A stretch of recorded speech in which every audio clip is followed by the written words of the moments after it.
There are three attributes which work with aria-live to fine-tune what is communicated to the user when the live region changes. Aria-atomic indicates whether the entire region should be considered as a whole when communicating updates. For example, if we couldn't use a date input, we might want to create a date widget consisting of a stepper for each of day, month, and year, with aria-live equals polite and aria-atomic equals true on the container node. If the user used the month stepper to change the month value alone, the full contents of the date widget would be read out. The value for aria-atomic may be true or false, with false being the default.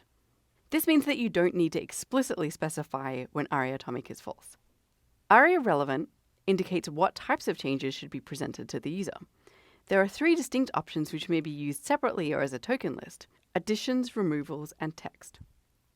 An aria-relevant value of additions means that any element being added to the live region is significant. For example, appending a span to our log of chat messages would mean that the span would be announced to the user, assuming that aria-atomic was false.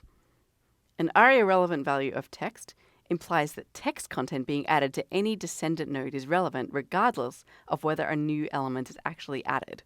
For example, changing the text content of our alert bar would trigger an announcement even though we haven't actually added a descendant element. And an aria-relevant value of removals implies that removing any text or any descendant element should trigger an announcement.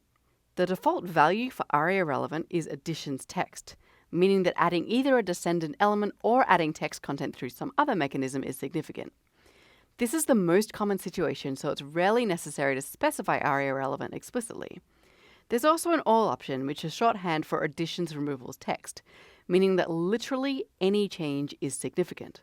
Finally, aria-busy lets us notify assistive technology that it should temporarily ignore changes to this element, such as when things are loading, say after a temporary connectivity lapse.